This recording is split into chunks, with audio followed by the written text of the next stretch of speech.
Assalamualaikum warahmatullahi. Waalaikumsalam warahmatullahi taala wabarakatuh. Okey, boleh dengar jelas Beres.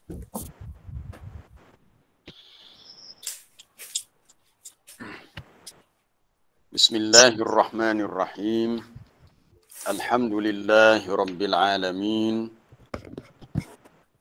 Salatan wa salaman ala Rasulillah nabiyyina wa habibina wa syafi'ina wa qudwatina Muhammad ibn Abdullah wa ala alihi wa ashabihi wattabi'ina lahum bi ihsanin ila yaumiddin. Rabbi shrah li sadri wa yassir li amri wahlul 'uqdatam min lisani yafqahu qawli. Allahumma 'allimna ma yanfa'una wa zidna 'ilma warzuqna fahma. Amma ba'd. Muslimin dan muslimat yang dirahmati Allah, para penonton, para pendengar yang berada di mana sahaja yang siaran kita ni dapat diikuti secara terus melalui platform Google Meet ataupun yang menonton melalui YouTube dan juga akaun Facebook. Hari ini dah hari yang kedua tahun baru Hijrah 1443. Kita hari ini 2 Muharram, hari Rabu 11 Ogos 2021 Masihi. Kita masih dalam surah Al-Haqqah yang semalam kita bincang tentang golongan kanan ahli syurga yang akan terima buku amalan dengan tangan. Itu pun tak habis lagi, masih berbaki ada satu ayat lagi. Jadi sebelum kita masuk tajuk tu, saya nak baca satu petikan hadis ni sebagai motivasi untuk kita lah, khusus bagi kita orang yang terus mahu belajar dan berusaha untuk menuntut ilmu. Dia gini, belajar ni, kita kalau boleh kita duduk dalam mana majlis ilmu, kita nak selepas kita keluar, ada orang Kelantan kata ada buah kilah. Ada buah kilah ni, ada sesuatu yang kita boleh ambil. Kalau kita setakat masuk dalam majlis ilmu, kita dengar, kita gelak ketawa, suka ngilah, sekadar untuk suka-suka, kita balik, tak ada benda yang kita boleh dijadikan buah kilas. Buah kilas ni maknanya ada bekal yang kita boleh bawa pulang. Jadi seolah-olah tak ada apa-apa lah. Jadi bila kita berada dalam majlis ilmu, kita rasa ada perubahan. Daripada tak tahu jadi tahu, daripada kurang sedar jadi sedar, daripada kurang berfikir jadi rajin berfikir, dan keterujaan kita, excited kita untuk belajar itu terus bertambah. Maknanya ada satu petanda yang sangat baiklah. Maknanya boleh memberi perubahan. Baik. Hadis tu, hadis yang saya nak masukkan di sini, hadis yang sahih, yang diriwayatkan oleh Imam Bukhari. Man salaka tariqan yaltamisu fihi ilman. Sesiapa yang melalui suatu jalan untuk dia mencari pada jalan itu ilmu. Tariqan, jalan tu tak kira lah sama ada ke masjid ke. Sekarang ni masjid tak ada kuliah. Sama ada melalui media sosial sebegini, atau apa cara sekalipun, melalui cara bertanya, melalui forum, melalui perbincangan, melalui soal jawab, asalkan ia dianggap suatu tariqan, suatu pendekatan cara yang kita boleh dapatkan ilmu, sahhalallahu bihi tariqan ilal jannah.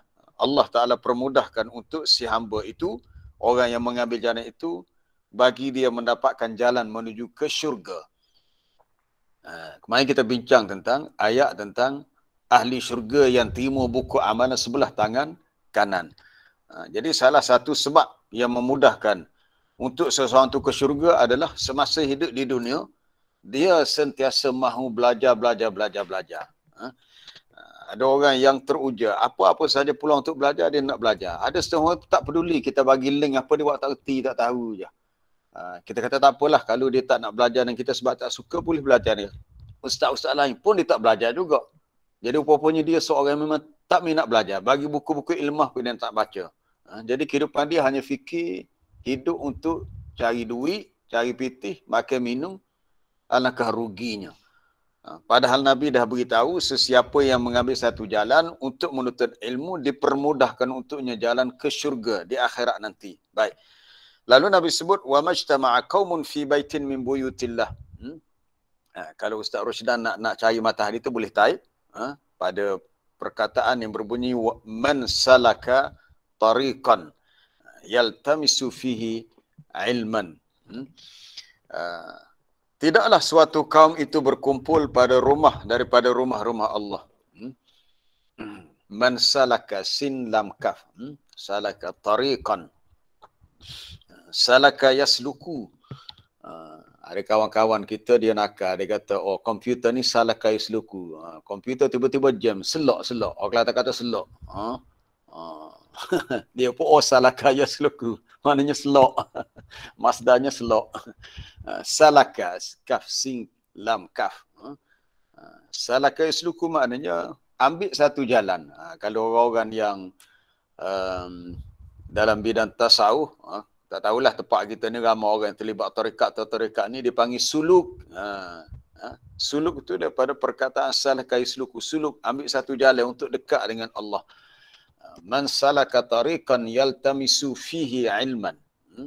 Sesiapa yang melalui suatu jalan untuk dia mencari ilmu. Tu ada hadis tu. Maka Allah Ta'ala permudahkan. Itu yang kita nak sahala. Permudahkan. Allah Ta'ala permudahkan untuk si hamba itu tariqan, suatu jalan ke syurga. Menjadi sebab mudah untuk dia ke syurga. Dan semua kita nak ke syurga. Tetapi bila bercakap bab ilmu, tidak ramai yang bersungguh-sungguh untuk mengambil jalan itu. Tapi kalau dah soal makan minum, manusia sanggup bersusah payah. Beratur panjang pun tak apa, asalkan dapat apa yang mereka nak beli tadi. Kalau makanan minuman. Berkumpul pada masjid, daripada masjid-masjid Allah. Sama ada berkumpul tu yatluna kitab Allah. Mereka membaca kitab Allah, yakni Al-Quran. Wa yatadarasunahu bainahum, mereka saling mempelajari. Walaupun kita tak berkumpul di masjid, kita masing-masing di rumah, tapi dengan platform begini kita seolah-olah berkumpul. Seolah-olah berkumpul dengan teknologi masa kini, dengan cara sebegini seolah berkumpul sebab kita boleh saling mendengar dan saling boleh melihat. Melainkan orang yang berbuat begitu hafathumul malaikah, dinaungi oleh malaikat, dipayungi oleh malaikat. Biarlah kita tak nampak pun, tapi malaikat menaungi kita, diturunkan as-sakinah, ketenangan, wa ghasyiyatuhumur rahmah, dan mereka diliputi dengan rahmat. Ini suatu keuntungan yang besar. Malaikat bersama dengan kita, diberi kepada kita as-sakinah, dan kita diliputi dengan rahmat, yakni kasih sayang Allah. Baik, para jemaah dirahmati Allah, itu sebagai intro. Kita kena ubah sikit. Masuk tahun baru hijrah ni kita ubah. Sebelum kita belajar, ada hadis-hadis yang memberikan motivasi untuk kita terus belajar. Ni saya petik daripada buku Wasaya Ar-Rasul sallallahu alaihi wasallam. Wasiat Rasulullah sallallahu alaihi wasallam yang disusun oleh seorang tokoh ulama di Madinah, Syekh Atiyah Muhammad Salim. Baik. Kita nak pergi kepada tajuk kita hari ini tentang ayat 24 hingga ayat 29 dari surah Al-Haqqah. Antara isu-isu yang kita akan bincangkan hari ini, iaitu pertama tentang nikmat makanan dan minuman dalam syurga, yang merupakan nikmat makanan minuman yang sebenarnya. Yang kedua, kita akan bincangkan tentang nasib golongan kiri yang sangat malang dan menyedihkan. Kemudian golongan kiri ini berharap mereka dimatikan terus kerana terlalu kecewa, sedih dan putus asa. Mereka minta supaya mereka dimatikan terus, tapi sebenarnya mereka tak akan mati dan mereka akan hidup terseksa sampai bila-bila dengan tempoh yang lama, dengan tempoh yang Allah Ta'ala kehendaki. Kemudian harta dan kuasa yang pernah mereka miliki akan lenyap, iaitu semuanya akan hilang. Baik, kita baca dulu ayat tu. A'udzubillahi minasyaitonirrajim.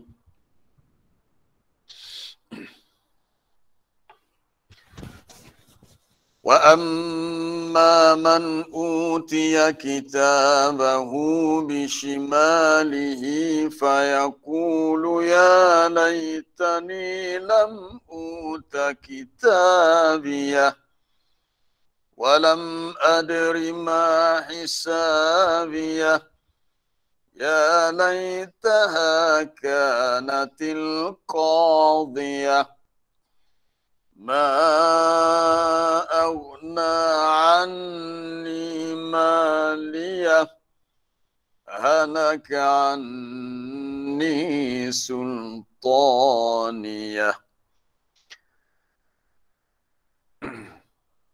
Dan adapun sesiapa yang diberi buku amalannya, kitabnya, bishimalih dengan tangan kirinya, maka dia akan berkata, ya laitani, alangkah baiknya.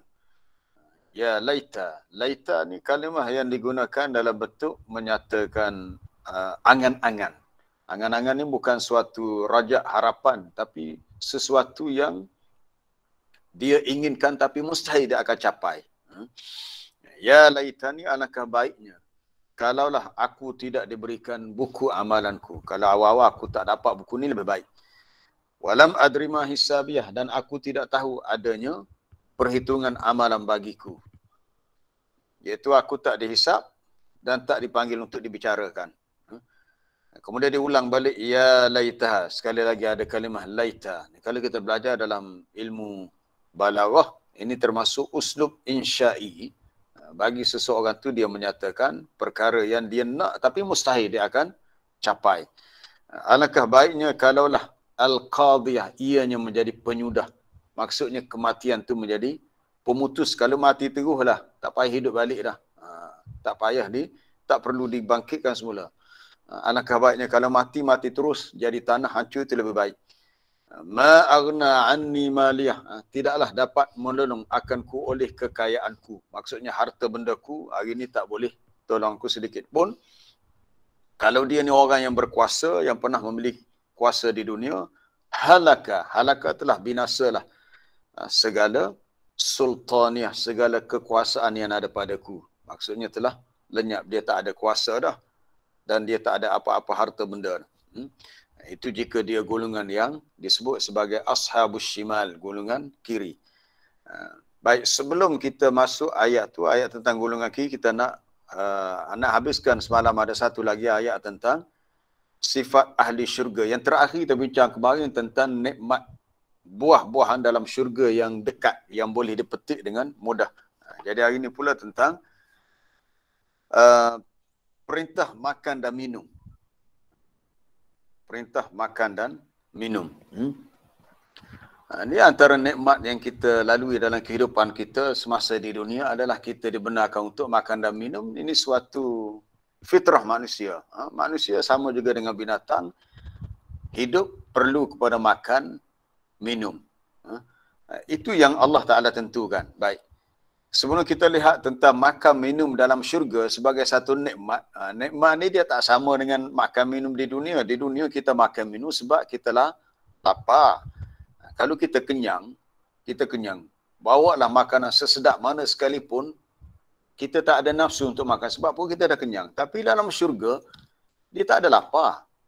Makan untuk semata-mata rasa nikmat makanan minuman dalam syurga. Baik, seawal diciptakan Nabi Adam, Allah Ta'ala perintahkan Nabi Adam duduk dalam syurga dan terus diberi tawaran kepada Adam dan isterinya Hawa, wa kula minha ragadan haitsu syi'tuma. Adanya perintah untuk makan dan minum. Itu boleh rujuk dalam surah Al-Baqarah, juga dalam surah di awal surah Al-A'raf. Surah Baqarah tu mungkin kita dah biasa baca dah, sebab tu di awal surah kita lihat di awal surah Al-A'raf, iaitu pada muka surat berapa? Muka surat 152. Muka surat 152 ayat 19.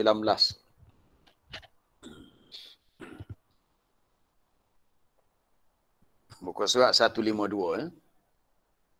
Muka 182, 152 ayat 19 yang berbunyi, wa ya adamuskun anta wa zawjukal jannah. Wahai Adam, tinggallah kamu, menetaplah kamu dan isterimu dalam syurga. Lalu Allah Ta'ala perintahkan fakula min haitsu syi'tuma. Dalam surah Baqarah wa kula minha. Dalam surah Al-A'raf fakula min haitsu syi'tuma. Kamu makanlah daripada makanan dalam syurga sepuas-puasnya. Apa yang kamu berdua sukai. Cuma satu sahaja Allah Ta'ala larang, wala taqraba hadhihi syajarah. Jangan kamu hampiri pokok ni.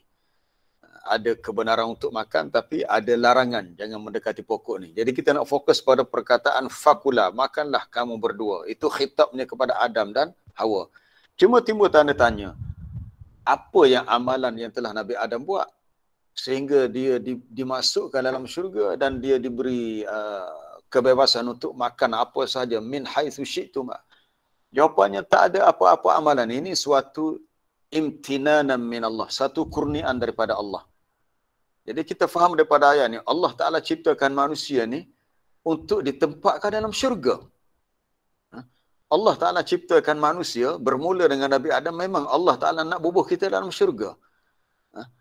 Cuma untuk Nabi Adam dia tak berhajat kepada ada amalan tertentu, tak ada. Allah Ta'ala ciptakan Nabi Adam terus masuk syurga. Adapun kita manusia, kita masuk dalam syurga dengan rahmat Allah, betul. Tetapi kita nak dapatkan rahmat Allah, kita kena beramal. Baik, kalau kita kembali kepada ayat yang kita bincang hari ini, iaitu ayat yang ke 20 tadi dari surah Al-Haqqah.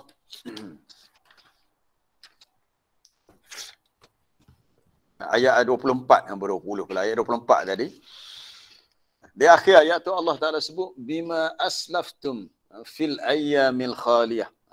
Makan minum dalam syurga sebagai suatu nikmat yang baik. Bima dengan sebab. Dia ada bima, ada ba, huruf ba tu dipanggil ba sababiyah, menyatakan sebab. Kita dibenarkan makan dan minum dalam syurga dengan sebab amalan-amalan soleh yang telah kamu kerjakan semasa di dunia dahulu. Berbeza gini, bila timbul ayat ni kita nak tadabburnya, kita masuk syurga nanti, makan minum, Allah Ta'ala sebut hasil daripada usaha amal kebajikan, amal soleh, ibadat yang kita buat di dunia. Berbeza dengan Nabi Adam, dia masuk syurga, Allah Ta'ala suruh makan minum, dia tak pernah buat apa-apa amal ibadat. Itu perbezaannya.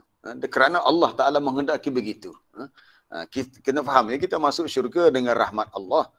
Tetapi apabila kita dibenarkan untuk makan minum dalam syurga, kita diperintahkan, Allah Ta'ala kata, itu adalah sebagai hasil bima aslaftum, yang telah kamu lakukan amalan soleh semasa di dunia dahulu. Baik. Sebelum kita lanjutkan lagi tentang makan minum dalam syurga, kita nak tengok sedikit tentang makan minum di dunia sebagai perbandingan. Tadi saya dah bandingkan dengan makan minum Adam dalam syurga tak perlu kepada amal soleh. Kita makan minum dalam syurga sebab amal soleh kita. Kita makan minum di dunia, dia tak sama dengan makan minum di syurga. Baik. Kita boleh rujuk dalam surah Al-A'raf juga, muka surat 152. Tadi kisah Nabi Adam 154, maaf. Muka 152, 154. Tambah 2 muka surat. 2 muka surat depan lagi. Tengok ayat 31 atas sekali tu. Ya bani Adam khudhu zinatakum inda kulli masjid wa kulu washrabu. Wahai anak-anak Adam, wahai manusia, khudhu, ambillah perhiasan kamu, itu pakailah pakaian yang paling baik ketika kamu berada di masjid. Ayat ni Allah Ta'ala suruh kita kalau ke masjid, pakailah yang paling baiklah. Yang paling sempurna, jangan pula pakai sekadar baju silet dah pakai, musim panas pula. Tak, kita ke masjid kalau kita pakai paling molek. Paling sempurna. Itu satu. Yang kedua, wa kulu washrabu. Allah Ta'ala suruh makanlah dan minumlah. Ini perintah dipanggil perintah yang bersifat mubah, harus. Makanlah dan minumlah. Tetapi wala tusrifu, jangan berlebihan, jangan melampau. Sebab dalam Islam makan minum ni ada adabnya. Selain daripada kita kena makan dengan tangan kanan, kita kena baca bismillah, kita makan makanan yang paling dekat dengan kita tak digalakkan makan terlalu banyak. Makan terlalu banyak. Berbeza dalam syurga dia tak ada limit. Sebab kita makan dalam syurga bukan soal kita lapar sebagainya. Dalam syurga tak ada penyakit. Di dunia kalau kita makan lebih, makan banyak, dia akan jadi penyakit. Dia akan timbul macam-macam penyakit. Kalau lebih kandungan gula jadi kecil manis. Macam-macam lah penyakit. Tapi dalam syurga tak timbul soal, makan banyak, minum banyak, manis-manis ni masing apa ni, nanti kena darah tinggi, apa kecil manis. Tak ada. Dalam syurga tak ada penyakit tu, jangan bimbang. Tak timbul. Tapi dalam dunia Allah Ta'ala beritahu, makan, minum, tapi ada syaratnya, wala tusrifu, jangan lebih. Jangan lebih, maksudnya jangan makan melebihi kadar yang diperlukan oleh perut kita. Tentang sedikitlah tentang adab makan minum sebelum kita masuk tentang makan minum dalam syurga. Ada satu cerita di mana seorang lelaki yang belum Islam dia datang jumpa Nabi. Nabi ni dia beri layanan baik kepada tetamu. Tapi dia makan banyak. Lelaki ni makan banyak. Dan dia minta, kalau tak silap dia minta susu kambing, minta lebih. Lalu Nabi kata, beberapa hari lepas tu dia masuk Islam. Dia masuk Islam, dia menjadi tetamu pula dan dia makan tidak banyak sebagaimana dia sebelum masuk Islam. Lalu bila dilihat perubahan makan minum dia antara dia belum Islam dengan lepas Islam, lalu Nabi pun kata,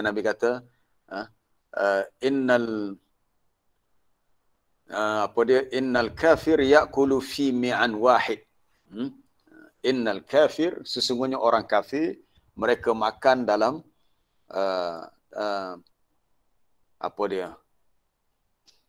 fi sab'ati am'a. Innal kafir ya'kulu fi sab'ati am'a.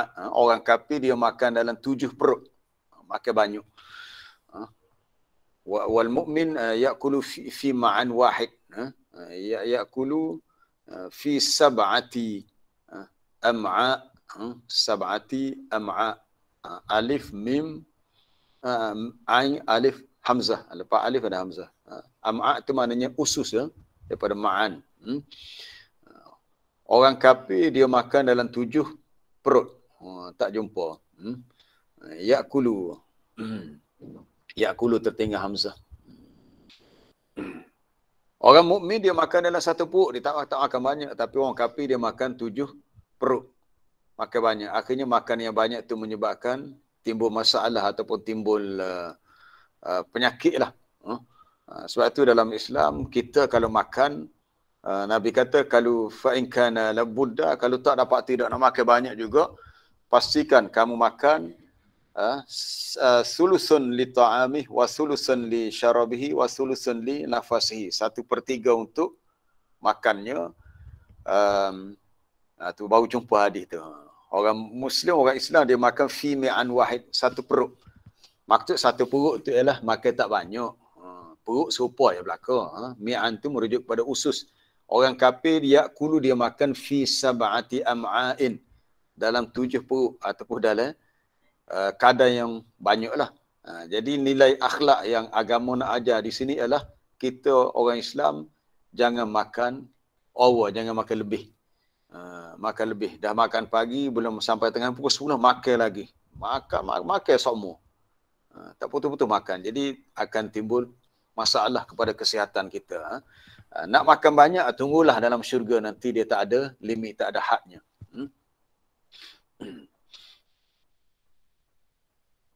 Itu adab makan. Baik, kita nak lihat tentang tentang makan minum dalam syurga. Kalau panjang cerita tak habis pula ayat kita hari ini. Apabila ahli syurga masuk syurga, apakah hidangan pertama yang dihidangkan kepada penghuni syurga? Apakah makanan pertama yang menjadi hidangan untuk ahli syurga? Nak bagi jawapan objektif ke? Kalau ada yang nak cuba jawab. Apakah menu pertama yang dihidangkan kepada ahli syurga sejurus mereka memasuki syurga? A. Ayam goreng contohnya lah. Yang kedua, buah-buahan dengan pelbagai jenisnya. Yang ketiga ialah makanan berkuah seperti sup ataupun tom yam. Contoh. Itu kalau soalan objektif lah. Ini sajalah nak suruh kita berfikir. Ada siapa nak cuba jawab? Mungkin ada di antara jemaah yang dah tahu jawapannya. Ya, Ustaz Halim. Ustaz Halim dah jawab. Hati ikan paus, Ustaz. Bagus. Ustaz Ali tahu dah. Ustaz Ali belajar dah. Baik, ada hadisnya. Betul lah jawapan itu. Hadis riwayat Bukhari dan Muslim daripada Abu Sa'id Al-Khudri radhiyallahu anhu. Panjang hadis ni, panjang. Saya baca terjemahan terus. Pada hari kiamat nanti, bumi ini akan ditukar oleh Allah menjadi sepotong roti. Bumi yang besar ni menjadi khubzah wahidah. Allah Ta'ala Maha Kuasa bumi ni kita kata tanah, air, pokok, macam-macam batu ada. Allah Ta'ala tukar bumi, planet bumi yang besar ini menjadi khubzatan wahidah. Menjadi sekeping roti. Kemudian dibolak-balikkan. Macam kita nak buat roti canai itulah.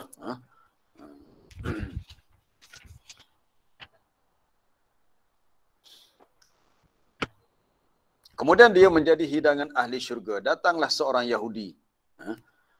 Seorang Yahudi datang lalu tiba-tiba datang seorang Yahudi dan berkata, semoga Allah yang Maha Pengasih memberkatimu wahai Abul Qasim. Itu maksudnya wahai Rasulullah. Mahukah aku beritahu anda tentang hidangan bagi penghuni syurga? Rasulullah jawab, ya. Orang tu berkata itu bumi yang akan menjadi sepotong roti, iaitu takunul ardu khubzatan wahidah. Kalau nak cari matan dia boleh taik takunul ardu, bumi menjadilah ia khubzatan wahidah. Ni mungkin para jemaah ramai yang tak tahu lagi. Bumi yang besar ni menjadi apa dia? Sekeping roti. Wallahu alam lah, masa mana kita tak tahu, sebab yang kita tahu ialah bila kiamat bumi ini idza sama'u wa idzal ardu muddat, bumi yauma tashaqqaqul ard, bumi ini akan pecah, semua manusia dalam kubur akan keluar dengan siraan, dengan cepat. Tapi dalam hadis ni Nabi sebut takunul ardu, di hari kiamat nanti bumi ini akan menjadi khubzun roti. Yang mana Allah Ta'ala seperti dia dapat yatakafa'u, boleh balik-balikkan. Sebagaimana seseorang tu balik-balikkan. Macam mana Allah Ta'ala balikkan tu kita tak tahu. Tapi Nabi sebut bumi ni macam kalau seseorang tu buat roti canai macam mana, dia balik-balikkan. Ditibai roti canai itu, dia balik-balikkan, kemudian sehinggalah roti yang dimasak tu masak. Itu perbandingan yang Nabi buat. Bagaimana bumi yang besar ni Allah Ta'ala tukar menjadi roti. Dan roti itu menjadi makanan ahli syurga. Nanti ada yang kata, tak tergamak nak makan roti ni sebab berasal daripada bumi. Itu cerita lain. Baik. Jadi bila Yahudi tu tanya soalan begitu, apa dia? Nabi kata, ya. Orang tu jawab, jadi jawapan dia jawab tu serupa yang Nabi beritahu tadi. Nabi beritahu kepada sahabat tadi, masa tu Yahudi tak ada lagi. Jadi rupanya orang Yahudi tu dah tahu dah. Itu satu cerita dalam hadis itu. Kemudian cerita yang kedua ialah jawapan tadi menyebabkan Nabi ketawa sehingga nampak gigi gerahamnya. Sehingga nampak gigi gerahamnya. Hatta apa dia? Badat nawajizuhu. Kemudian ala ukhbiruka biidamihim. Mahukah aku beritahu kamu tentang lauk pauk ahli syurga? Idamuhum ialah balam wa nun. Iaitu balam dan juga ikan paus. Ikan paus. Balam ialah sapi jantan, lembu jantan dan ikan paus. Iaitu 70,000 orang boleh makan daripada umbai hati keduanya. Iaitu hati lembu dan hati ikan paus. Ini cerita yang berlaku di akhirat nanti. Baik. Makanan ahli syurga yang pertama betul lah.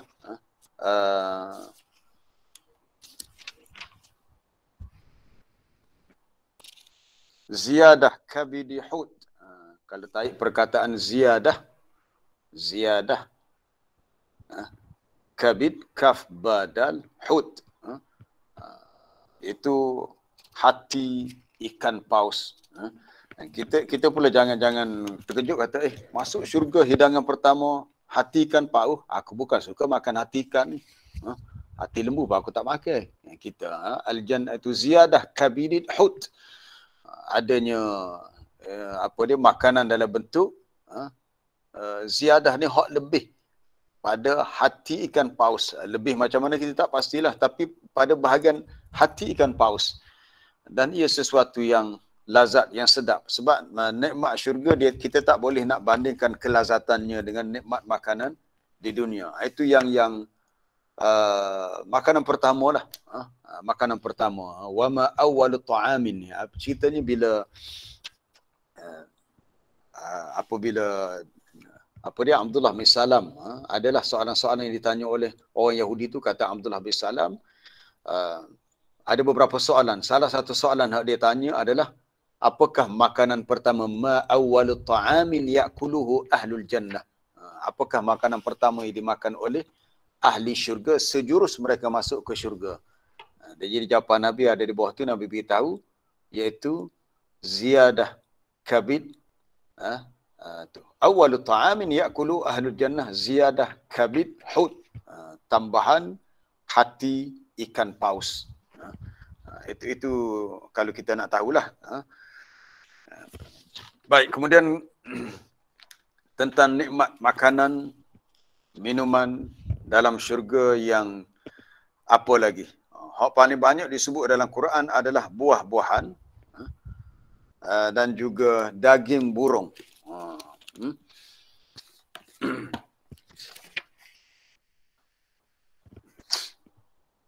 Wa amdadnahum bifakihatin wa lahmin mimma yashtahun. Dalam surah At-Tur ayat 22. Surah At-Tur ni surah dalam juzuk yang ke 27. 27 selepas surah Az-Zariyat. Iaitu pada muka surat 524. Muka surat 254 ayat 22. Wa amdadnahum. Kita lihat ayat sebelumnya, ayat 19. Tengok ayat 19 dulu. Kulu washrabu hani'an. Ada juga perkataan hani'. Makan dan minumlah sebagai suatu nikmat makanan yang baik dengan sebab apa yang kamu lakukan di dunia. Kemudian kita lihat ayat 22. Wa amdadnahum, kami berikan kepada mereka, iaitu nikmat tambahan.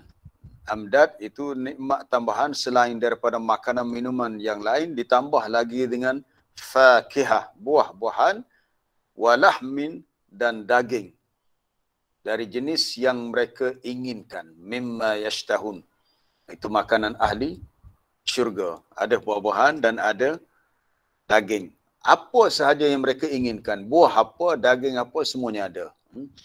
Cuma perkataan lahmin di sini, kalau dalam tafsir Adwa'ul Bayan oleh Syekh Muhammad Al-Amin Asy-Syanqiti, dia mengatakan lebih khusus kepada daging burung.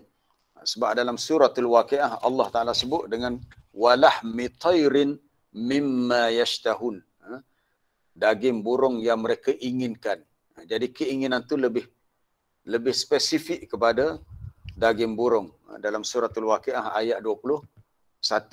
Jadi ada persamaan ayat 21 suratul Waqiah dengan ayat 22 surah At-Tur berhubung dengan makanan ahli syurga, iaitu daging. Cuma surah Al-Waqiah sebut secara spesifiknya itu daging burung. Ini daging secara umum. Mana ala kulli hal kita boleh ambil kesimpulan dalam syurga ada nikmat makanan yang berupa daging. Surah Waqiah muka surat 535. Banyaklah nikmat-nikmat dalam syurga untuk ashabul yamin dia disebut dalam suratul Waqiah. Nanti para jemaah boleh baca sendirilah. Kalau sebelum ni kita pun dah bicara dah lepas dah surah Waqiah ni dalam juz yang ke-27. Walahmi tayrin, bukan setakat buah-buahan yang mereka boleh pilih, bahkan terdapat daging burung, tayr. Dalam surah At-Tur tak disebut tayr, perkataan burung, tapi yang pentingnya mimma yashtahun, apa yang mereka inginkan, apa yang mereka mahu. Kemudian apa dia lagi? Maknanya segala jenis makanan yang kita nak ada dalam syurga. Manakala minuman pula ialah antaranya ialah ada sungai daripada madu, tu boleh rujuk dalam surah Muhammad. Surah Muhammad Allah Ta'ala sebut dalam syurga ada anharum min ma'in ghairi asin wa anharum min laban wa anharum min khamrin ladzatil lisyaribin wa anharum min asalim musaffa. Muka surat 508. Tajuk kita masih tentang nikmat makanan minuman dalam syurga. Cuma kita tak boleh nak ambil semua contoh-contoh lah. Kita ambil setengah-setengah yang sempat kita bincang di sini. Itu pada ayat yang ke berapa tu? Yang ke-15, ayat 15. Sifat syurga yang dijanjikan kepada orang bertakwa, dalamnya ada sungai daripada air yang tidak berubah rasanya. Yang kedua, sungai daripada susu min laban. Sungai ini kita kena faham, bukan sungai untuk kita mandi terjun situ tak. Sungai ini merujuk kepada jumlah air yang besar, air yang banyak. Air apa? Bukan air kosong itu tak. Air susu, laban. Yang ketiga, ada sungai daripada khamar, daripada arak. Yang terasa lazzatil lisyarbin, lazat bagi sesiapa yang meminumnya. Maknanya tidak sama arak, tidak sama dengan arak di dunia yang memabukkan. Dan yang keempat, anharum min asal. Ada sungai daripada madu yang tertapis. Madu, kita fahamlah, madu ni macam madu lebah lah. Satu minuman yang mana. Jadi ada 4 jenis minuman yang disebut dalam ayat 15. Selain itu banyak lagi lah. Mereka minum daripada air yang disebut, apa dia? Innal abrara yashrabuna min ka'sin kana mizajuha kafura. Ainan yashrabu biha ibadullah yufajjirunaha tafjira. Itu dalam surah Al-Insan.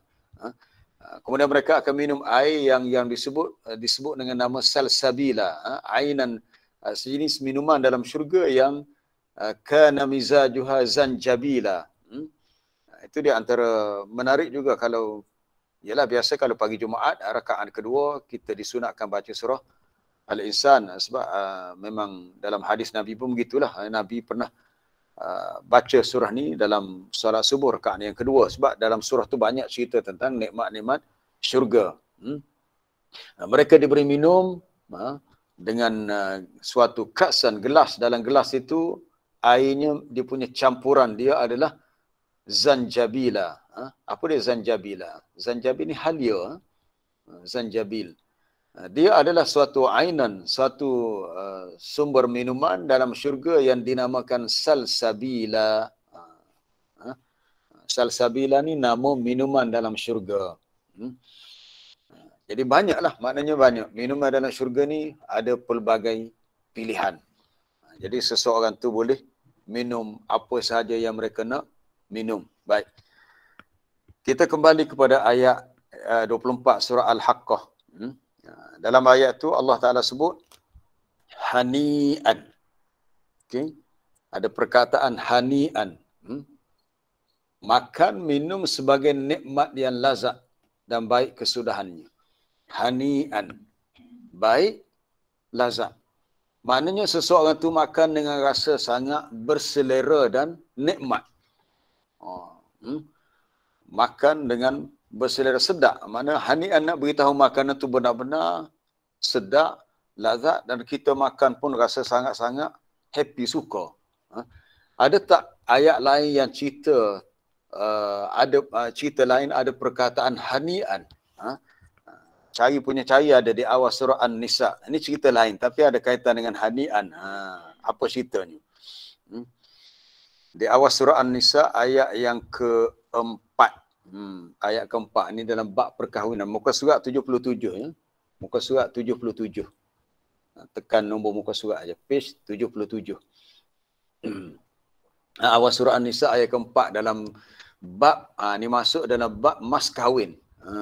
Wa atun nisaa sadaqatihinna nihlah. Dan berilah kepada wanita yang kamu kahwini itu, sadaqatihinna, mas kahwin mereka sebagai suatu pemberian yang wajib. Ini ayat ni menjadi nas bahawa pengantin lelaki wajib menyerahkan mahar atau mas kahwin kepada wanita yang dikahwininya. Kemudian fa'il tibna lakum an syai'in minhu nafsan fakuluhu hani'an. Tengok ada perkataan hani'an di situ. Kemudian jika pihak isteri itu dengan suka hatinya memberikan kepada kamu, kepada si suami dia, sebahagian daripada mas kahwin. Sebenarnya mas kahwin itu hak dia, tapi kemudian dia tengok suami dia nak usus, tak apalah. Dia kata, abang ambil lah sikit untuk keperluan, untuk kegunaan. Maka boleh si suami itu ambil. Makanlah. Sebagai suatu pemberian yang halal, hani'an yang baik. Jadi tak timbul si suami itu rasa sebuah salah. Mana boleh, aku boleh ambil sebab itu mas kahwin. Tapi bila isteri itu secara sukarela nak serahkan balik kepada suami, ialah mungkin tidak semualah, sebahagian daripadanya. Sebab ayat tu datang dengan minhu. Fa in timna lakum an syai'in minhu.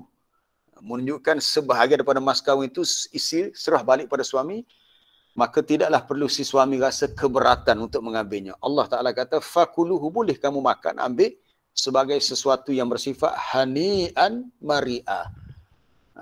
Jadi boleh ambil untuk digunakan.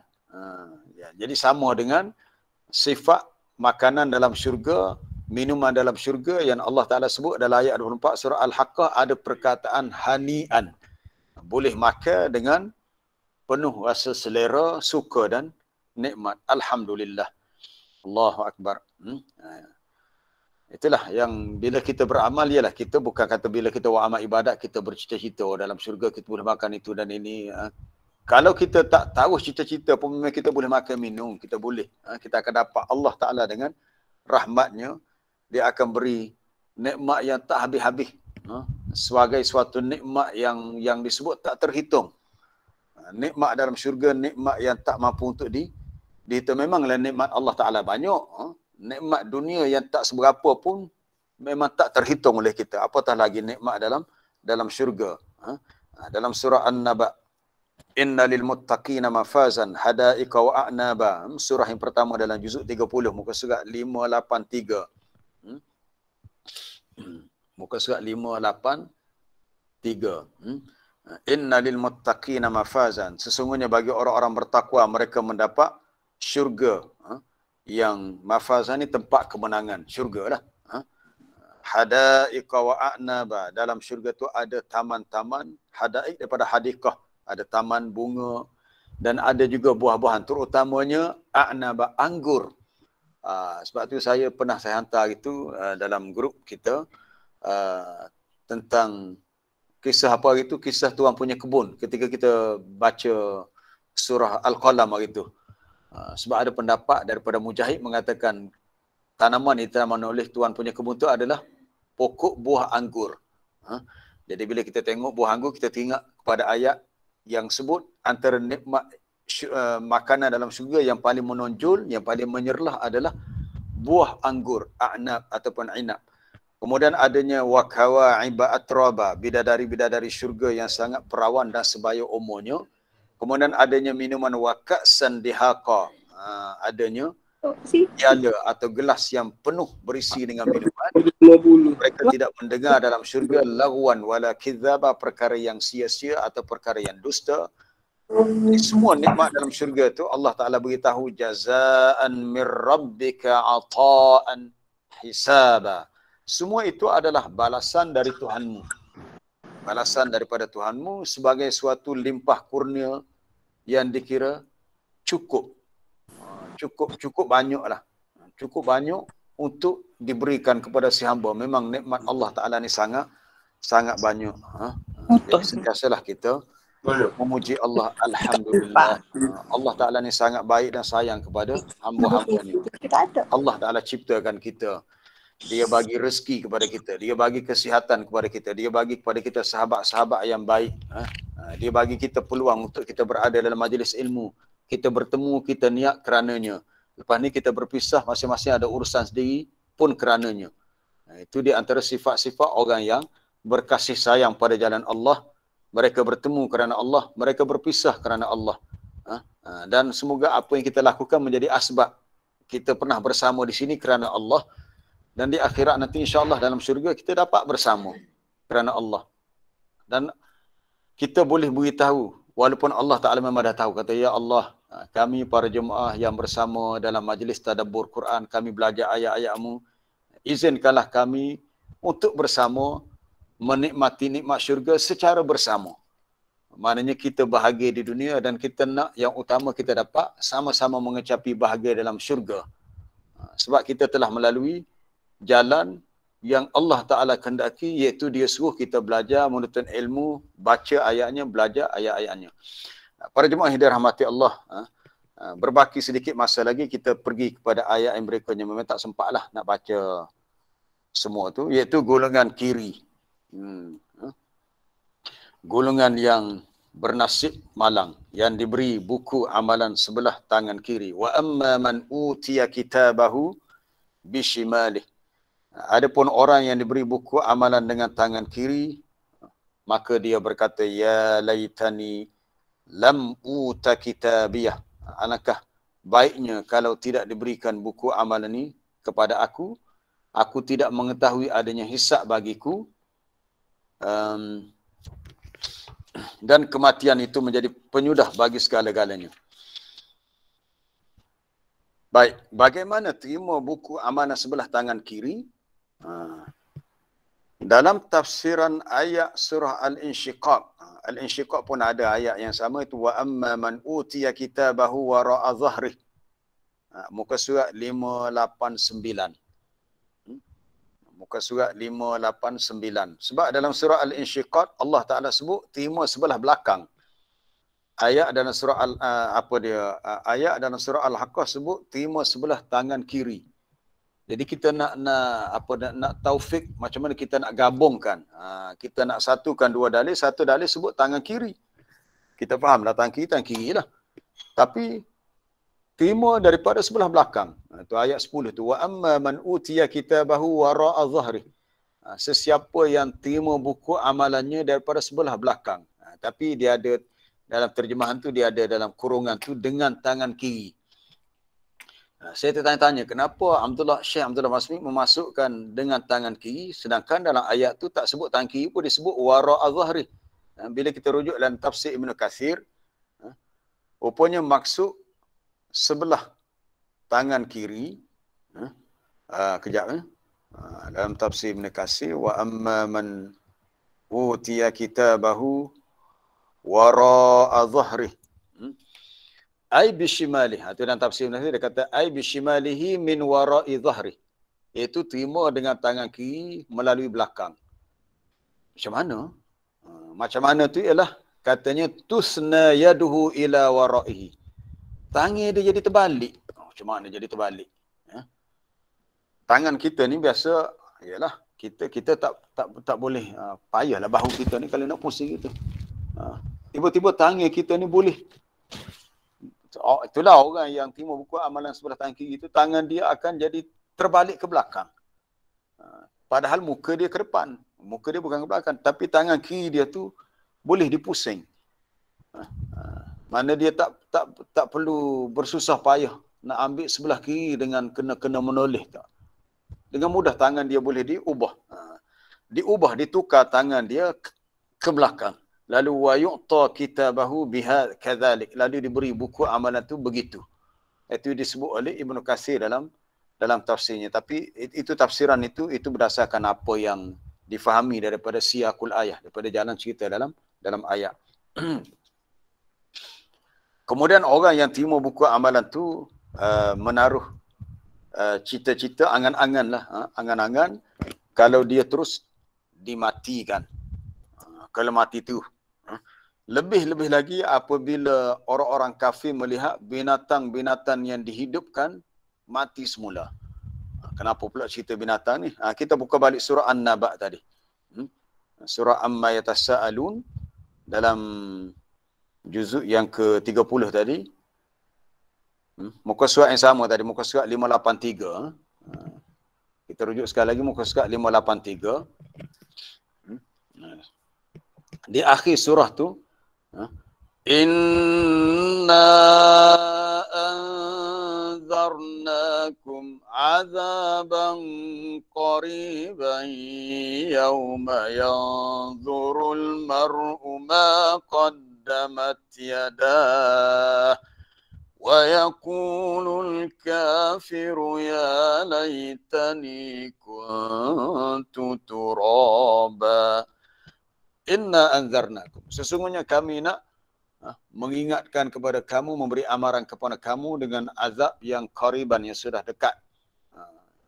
Iaitu pada hari di mana yanzurul mar'u, seseorang tu akan melihat apa yang telah diusahakan oleh kedua tangannya. Itu seseorang tu akan nampak, boleh lihat kembali apa yang telah dia lakukan semasa di dunia. Lalu wa yaqulul kafir, berkatalah orang yang kafir, ya laitani, alangkah baiknya, ya laita ni dalam bentuk angan-angan. Alangkah baiknya kalau aku turaba, tanah. Maksudnya aku tak dihidupkan kembali. Aku mati tu jadi tanah, tak hidup dah. Tapi sebenarnya mereka hidup kembali. Dalam Sahih Bukhari, ketika menjelaskan ayat ini, Rasulullah SAW beritahu tentang satu bab yang berlaku, satu keadaan yang berlaku di hari akhirat nanti, iaitu qisas. Selepas manusia dah selesai selamat daripada jambatan sirat, dah sampai dekat syurga, dia ada satu tempat yang disebut tempat untuk dilakukan qisas. Maksud qisas ni bukan kisah macam di dunia dalam kes bunuh. Kisah di sini adalah sesiapa yang merasai dia pernah dizalimi, dianiaya oleh pihak lain, maka dia boleh menuntut keadilan di situ. Contohnya dia kata orang ni pernah mengumpat dia, makan harta dia, maka Allah Ta'ala akan ambil pahala orang yang mengumpat, diberi kepada orang yang diumpat. Allah Ta'ala akan ambil pahala orang yang berbuat zalim, sama ada kaki pukul, kaki aniaya orang, macam-macam lah, kezaliman pada orang lain, diberikan kepadanya. Itu yang berlaku pada manusia. Berlaku juga pada binatang. Yuqadu lisyati, apa hadis tu? Yuqadu, akan diberi tuntutan ganti rugi kepada kambing yang tidak bertanduk terhadap kambing yang bertanduk. Maksudnya, kalau di dunia seekor kambing yang bertanduk pernah disakiti oleh kambing yang tidak bertanduk, maaf. Kambing ini memang ada tanduk, tapi kadang-kadang tanduk dia terpatah. Tanduk patah bila berlaku perbalahan, maka kambing yang ada tanduk, sedaplah dia boleh sakiti kambing lain yang tak ada tanduk. Itu Nabi buat contoh, asyatul jarha minasyatil qarna. Kambing yang tak ada tanduk dia aniaya oleh kambing yang bertanduk. Lalu bila selesailah yang dianiaya tu ambil hak dia, lalu mereka kembali menjadi tanah. Kambing ke tak kira lah apa-apa, semua kembali menjadi tanah. Maknanya kezaliman yang berlaku dalam kalangan binatang pun akan diberikan haknya, apatah lagi manusia. Kalau nak cari matan hadis tu boleh type yuqadu ke tuqadu. Yuqadu lisyati al-jalha, yuqadu dengan dal bukan lam. Yuqadu lisyati al-jalha minasyati al-qarna. Rasa tak silap ada matan tu, tak apalah, cuba cari kalau jumpa. Mana akan diberi peluang kepada kambing yang tak bertanduk menuntut bela di atas penganiayaan yang dilakukan oleh kambing yang bertanduk. Siapa tahu tu? Itu berjumpa dah. La tu'addunnal huquq ila ahliha hatta yuqada lisyatil jalha minasyatil qarna. Akan disempurnakan hak-hak setiap makhluk kepada empunya hak tu. Kenapa Nabi buat bandingan dengan syati, kambing biri-biri tu? Kambing biri-biri, al-jalha ni tak ada tanduk, patuh ada tanduk dia. Maka dia boleh menuntut kezaliman yang pernah dilakukan oleh asyatil qarna, oleh kambing yang bertanduk. Maksudnya, kambing tak bertanduk dulu, di akhirat nanti, hidup balik kambing tu, ada tanduk. Ada tanduk dan dia boleh tandukkan kambing yang pernah menanduknya. Boleh faham tu? Kambing yang dahulu tak ada tanduk, dikembalikan tanduknya dan dia boleh menanduk balik kambing yang telah menyakitinya. Kalau berlaku begitu sesama kambing, apatah lagi manusia. Kita akan tuntut, kata-kata, ya Allah, orang ni pernah dulu dia pukul saya tak nak berani nak melawan. Jadi hari itu Allah Ta'ala bagi peluang kepada kita untuk kita pukul dia balik. Kalau kita memilih begitulah, kalau kita memilih nak memaafkan, itu lebih baiklah. Jadi cuba tengok matan yang lain dekat bawah tu ada tak? Sebab dia ada sambungnya dia hadis ni. Hadis ni menjadi sebab kepada orang kafir tu kata, ya laitani kuntu turaba, alangkah baiknya kalau aku terus menjadi tanah, aku terus mati. Tak apalah, tak ada. Dia ada sambungan dengan hadis tu, ada sambungan lagi.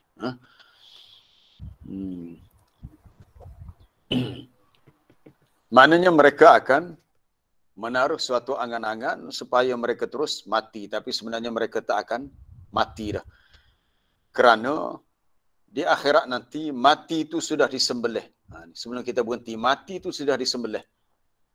Akan dibawa kematian tu dalam bentuk kibash. Yuja'u al-mautu fi suratin kabshin amlah. Akan dibawa kematian itu dalam bentuk seekor kambing juga. Tak tahulah kenapa banyak hadis sebut bandingnya tentang kambing bibi ni. Akan dibawa kematian itu dalam bentuk fi surati kabshin amlah. Fi surah kabshin amlah, dalam bentuk seekor kambing biru-biru yang sempurna. Lalu diletakkan di satu tempat antara syurga dan neraka. Dalam masing-masing ahli syurga, ahli neraka boleh melihatnya. Dan mereka kenal, mereka kata ini al-maut, kematian. Lalu kambing itu disembelih. Simboliknya mana kematian tak ada lagi. Kematian sudah tidak ada.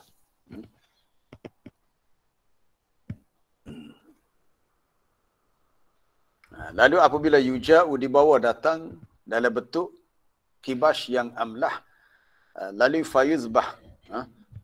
Rasa lebih mudah kalau nak cari Ustaz Ruslan, tarik perkataan khuludun la maut. Tu dah ada dah. Bukan.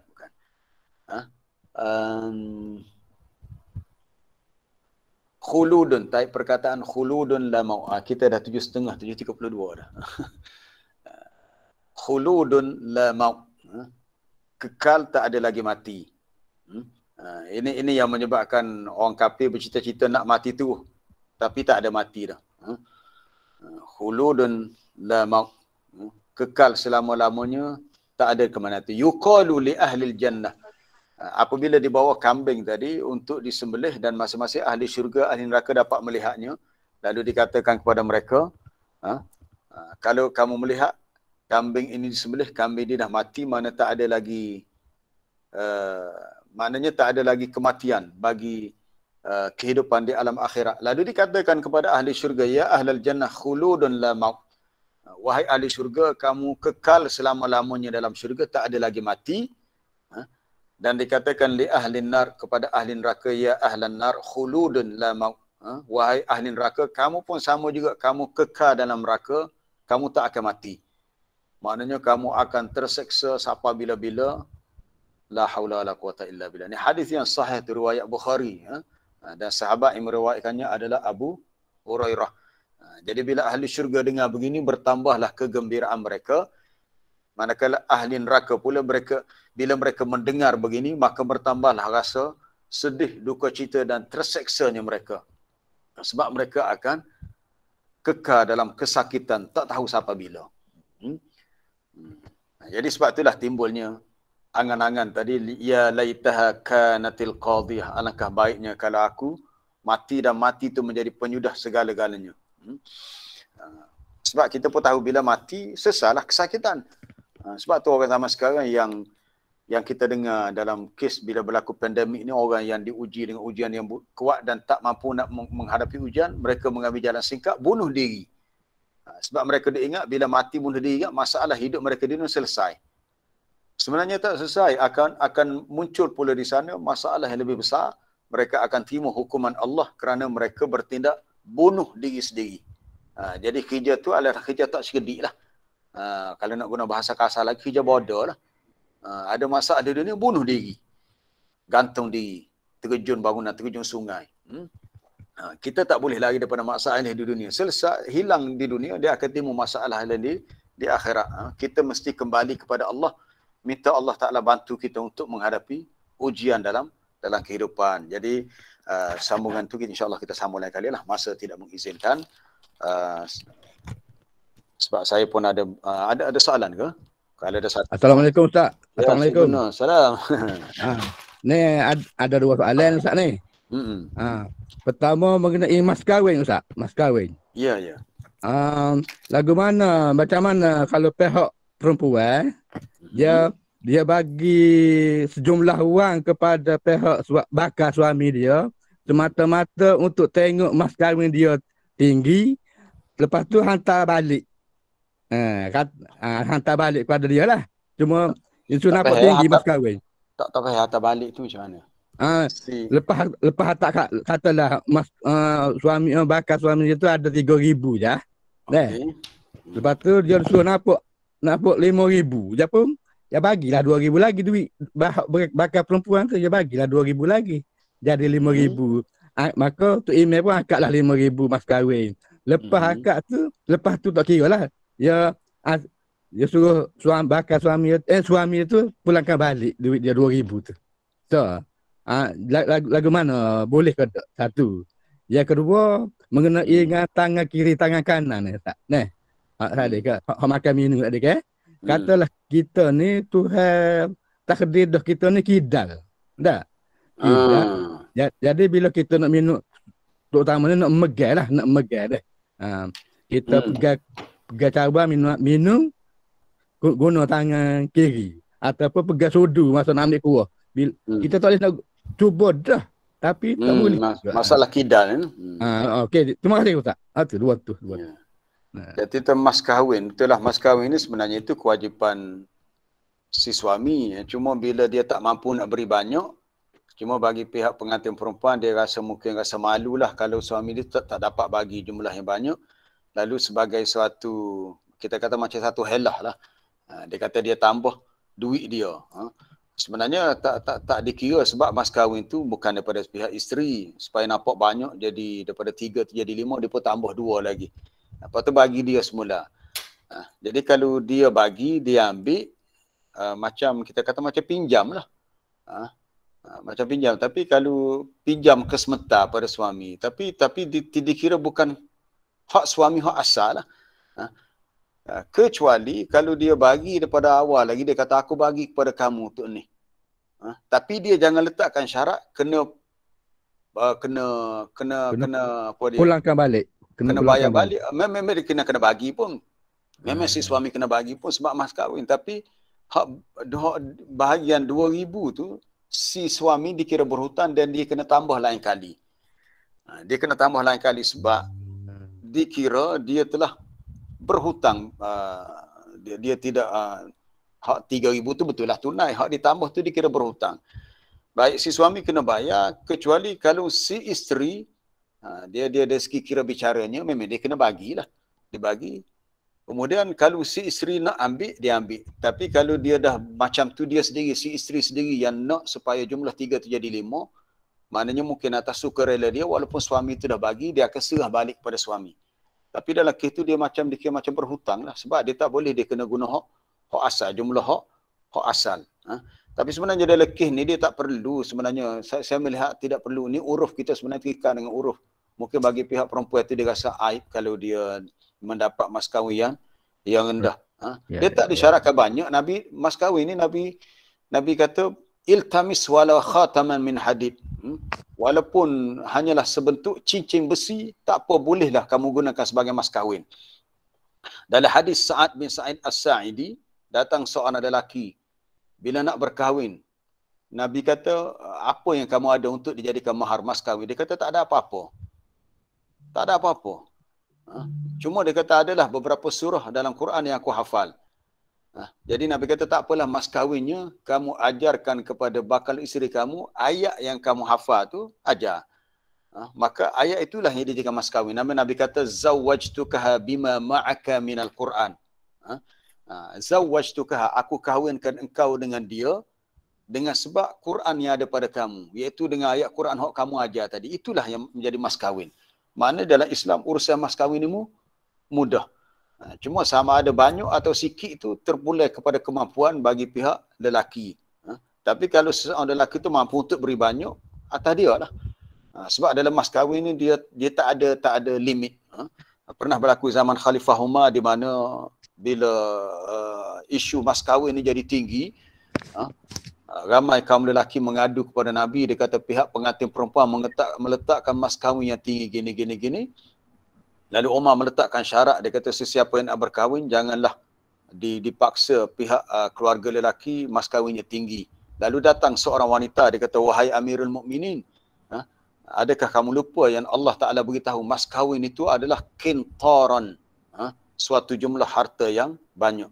Rupanya cerdik wanita tu. Umar terkejut. Rupanya wanita tu dia merujuk kepada ayat dalam surah An-Nisa di akhir juzuk yang keempat. Wa in aradtum istibdala zawjin makana zawjin wa ataitum ihdahunna qintaran fala ta'khudhu minhu syai'a. Muka surat 81 di akhir juzuk yang keempat. Muka surat 81 atas sekali tu. Wa in aradtum istibdal, ni ayat ni dalam bab mas kahwin, masih tentang soalan Cik Guna tadi, soalan pertama. Jika kamu hendak mengambil isteri yang baru, menggantikan isteri yang lama yang telah kamu ceraikan, sama ada bercerai ataupun isteri yang lama tu dah meninggal, nak nikah lain, dan kamu telah berikan kepada mereka seseorang di antara isteri yang telah diceraikan itu kintaran, harta yang banyak. Kintar merujuk pada mas kahwin ni adalah satu jumlah harta yang banyak, dia tak ada limit banyak mana, kintar. Maka Allah Ta'ala pesan, fala ta'khudhu minhu syai'a, jangan kamu ambil balik. Sebab mas kahwin tu hak dia. Jadi bila berlaku dia lekih macam tadi, macam berlakon pula. Dia kata sikit ni tak apalah, kuih 2,000 jadi 5. Lepas tu mu kena bagi balik. Macam berhutang. Jadi saya khawatirlah, kita bimbang takut jadi macam buat main-main pula. Takut jadi akad nikah tu tak sah. Sebab sebenarnya 3,000 je mas kahwin. Tapi dalam akad nikah, imam ataupun yalah wali tu mungkin sebut, aku nikahkan engkau dengan mas kahwinnya 5,000. Hak sebenarnya 5,000. Maaf, sebenarnya 3,000. Dah berlaku tazwir, pemalsuan dan penipuan dalam jumlah mas kahwin. Siapa yang ditipu? Imam tu lah. Sebab pengantin ni dah pakat dah. Jadi dikira berhutang. Jadi sepatutnya kalau sebut 5, si suami dia kena cari juga lepas tu 2,000 lepas tu untuk bagi pada si isteri. Ya. Hak tadi, hak pinjam tadi hanyalah sebagai apa dia? Sebagai dainan, tidak secara naqdan, secara tunai, tapi secara hutang. Kecuali kalau si isteri tu kata tak apalah, saya nak bagi balik sebab awak dah susah payah, itu terpulang pada dia lah. Tu kita kembali kepada ayat keempat dalam surah An-Nisa tadi tu, fa in timna lakum an syai'in minhu nafsan fakuluhu hani'an mari'a. Baik, tentang masalah kidal. Kidal ni bukan pilihan kita. Bila Allah Ta'ala jadikan seseorang tu kidal, dia tak boleh guna tangan kanan dengan sempurna, dia makan tangan kiri, dia menulis tangan kiri, itu dimaafkan. Yang tak bolehnya orang yang boleh guna tangan kanan tapi secara sengaja dia guna tangan kiri. Tu ada hadis dia, benar Nabi tegur. Ada seorang lelaki tu makan dengan tangan kiri. Nabi kata kul biyaminik. Ada hadis, ringkas dia hadis tu. Nabi kata kul, kaf lam, kul biyaminik. Makanlah dengan tangan kananmu. Tapi ini bukan isu orang kidal tapi ini isu sombong. Lalu lelaki tu jawab, mastata'tu, aku tak mampu. Tak, ini hadis Umar bin Abi Salamah. Tu. Bukan, ini hadis Umar bin Abi Salamah. Ni qala li rajulin. Nabi kata kepada seorang lelaki yang makan bersama dengannya, di mana lelaki itu makan bishimalih, dengan tangan kirinya. Tapi bukan dalam isu kidal ni, memang dia sombong. Nabi kata kul biyaminmu, makan dengan tangan kananmu, jangan makan tangan kiri. Dengan sombong dia jawab, la astati' tak leh, hamba tak leh. Bahasa Kelantan kata tak leh, tak boleh, tak mampu. Nabi kata lastata' tamu kasamu tak leh. Maka fama rafa'a yadahu, maka tidaklah dia mengangkat tangannya, tangan kanan untuk makan. Lepas tu apa berlaku? Tangan kanan dia sakit seperti lumpuh pada muka dia. Dia sombong dengan Nabi. Akhirnya Allah Ta'ala balas menyebabkan tangan dia tak berfungsi. Jadi tak boleh sombong. Jadi kalau seseorang tu kidal, itu lain cerita. Itu dimaafkan atas keadaan yang begitu, yang asal Allah Ta'ala ciptakan untuknya. Tapi selagi dia boleh guna tangan kanan, maka dia kena makan dengan tangan kanan. Maksudnya makanan disuapkan ke mulut dengan tangan kanan. Kadang-kadang kita ni kalau majlis rasmi kita makan guna dua. Tangan kanan pegang sudu, tangan kiri pegang garpu.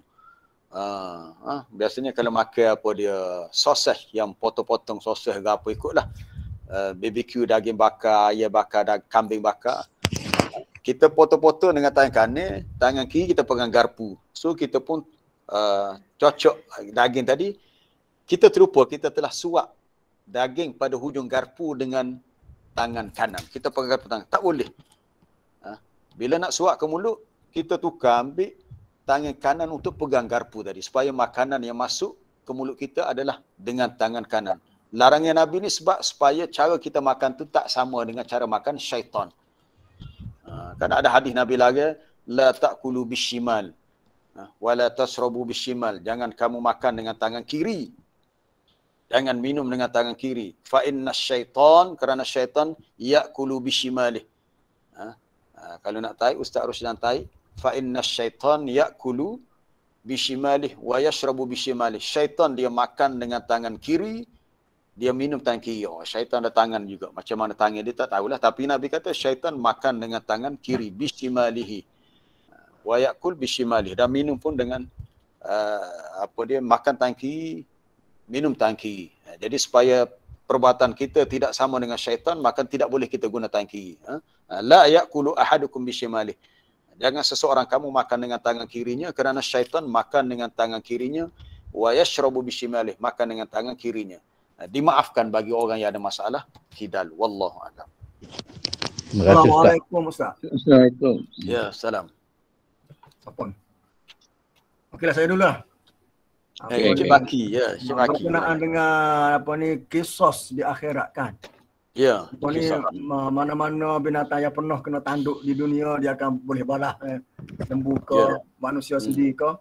Tapi macam mana dengan manusia yang hidup di dunia sentiasa sabun ayam, sabun kambing, lembu, pakai benda tu jadi judi. Macam mana pula mereka di akhirat? Itu Ustaz. Ya. Adakah Mereka telah dikisah oleh kambing-kambing di akhirat nanti? Mereka telah bertindak menganiaya binatang. Ya, mereka akan terima balasan. Cuma dalam kisah macam ini mungkin ada cara yang tertentu. Kisah tak terlepas. Sebab setiap kezaliman yang manusia lakukan, termasuk kepada binatang, ada balasannya. Ada balasan. Pentingnya ada balasan. Cuma kisah tu istilah kejahatan dibalas dengan kejahatan. Contohnya, Nabi beritahu dalam hadis riwayat Imam Bukhari, dalam kalangan Bani Israel ada seorang wanita yang masuk neraka kerana menganiaya seekor kucing. Dakhalat imra'atun. Hadisnya berbunyi, dakhalat imra'atun an-nara fi hirratin habasatha. Seorang wanita masuk neraka kerana disebabkan seekor kucing yang dia kurung. Dakhalat imra'atun an-nara fi hirrah. Balasan tetap ada. Tapi macam mana balasan itu Allah Ta'ala saja lebih mengetahui. Maknanya setiap kezaliman yang dilakukan kepada binatang sama juga. Belagu ayam tadi, kita panggil sabung ayam. Orang Kelantan panggil belagu ayam. Macam-macam lah. Seorang wanita masuk neraka fi hirrah disebabkan seekor kucing. Apa yang dibuat pada kucing tu? Rabatat, dia ikat kucing tu. Atau dalam riwayat lain sebut habasatha, dia kurung kucing tu. Falam tut'imha, tak beri makan kepada kucing. Walam tada'ha, tak dibiarkan kucing itu ta'kulu min khasyashil ardi, makan segala serangga-serangga mana-mana makanan sisa hak datang muka bumi. Kalau dia tak beri makan pun, kalau kucing tu dibebaskan, sukanya kucing tu boleh cari makanan sendiri. Tapi dia kurung, tak beri makan, mati kucing tu, masuk neraka wanita tu. Apatah lagi kalau orang tu sengaja ambil ayam jantan tu, ialah dulu orang Melayu banyak ni, sekarang ni tak berlaku dah, orang dah cerdik belaka dah, orang mengaji belaka dah, tahu benda tu haram. Dulu kampung-kampung adalah pertandingan sabung ayam, kasihan ayam tu. Kalau berlaku dalam negara orang kafir, macam kita tengok di Spanyol. Di Spanyol dia ada matador. Matador ni orang yang berlawan dengan lembu tu. Lembu tu dia lempar dengan lembing, kemudian lembu tu keluar dan orang tu pun duduk tengah pada, bawa dia macam ada kain merah ke apa tu. Tu. Ni memang kerja yang kita kata kerja manusia yang tak bertamadun. Tapi orang kafir macam tu lah. Benda tu dah jadi satu tradisi menzalimi binatang. Tak boleh. Nabi dah beritahu, innallah katabal ihsan ala kulli syai'. Allah Ta'ala telah mewajibkan kita berbuat ihsan pada segala sesuatu, termasuklah pada binatang. Hadis itu riwayat Imam Muslim dalam sahihnya.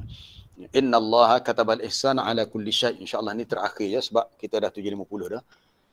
Allah Ta'ala mewajibkan kita berbuat ihsan, berbuat baik kepada semua makhluk. Antaranya Nabi sebut dalam hadis tu, idza zabahtum fa ahsinu adzibha. Bila kamu sembelih binatang, sembelih tu tak salah sebab kita nak makan daging dia, kita kena sembelih. Pun kita kena berbuat baik. Caranya apa Nabi kata? Iaitu kena wal yuhidda syafratahu wal yurih zabihatahu. Kamu kena tajamkan pisau sembelihan supaya proses sembelihan tu berlaku dengan cepat dan mudah.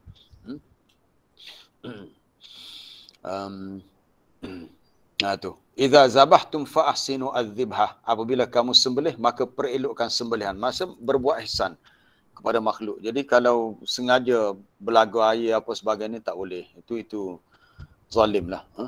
Satu kezaliman yang sangat tidak patut. Ada satu hadis kata silap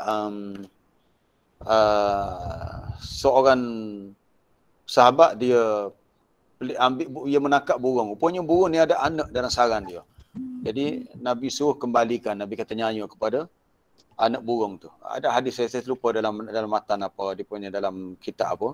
Tapi ada hadis yang sebut Nabi suruh pulangkan. Bayangkan kalau seseorang yang suka pergi tangkap burung, cari jumpa burung atas pokok nak sarang ni. Mungkin burung tu baru beranak, ada anak, habislah anak dia akan mati kelaparan sebab ibu dia sudah tidak ada. Ibu dia sudah berada dalam sangkar yang dikurung oleh orang menangkapnya. Jadi kita hidup di dunia, kita kena ada sifat kasih sayang, sifat ihsan. Bila kita menyayangi makhluk, insya-Allah di akhirat nanti Allah Ta'ala akan sayang dan kasih kepada kita. Dan kita bersama di sini pun kerana kita memburu kasih sayang Allah, rahmat Allah. Dengan rasa kasih sayang, kita berkongsi nasihat-nasihat agama, ilmu-ilmu yang memberi manfaat untuk kita dunia dan akhirat. Semoga Allah Ta'ala memberkati kita semua. Subhanakallah bihamdika asyhadu an la ilaha illa anta astaghfiruka wa atubu ilaik. Wa sallallahu wasallama ala nabiyyina Muhammad wa ala alihi wa sahbihi. Walhamdulillahi rabbil alamin. Assalamualaikum warahmatullahi wabarakatuh. Waalaikumsalam. Terima kasih Ustaz. Waalaikumsalam warahmatullahi wabarakatuh. Terima kasih. Assalamualaikum.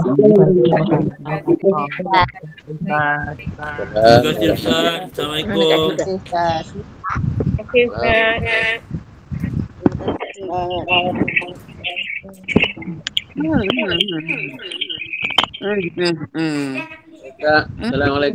Terima kasih Ustaz.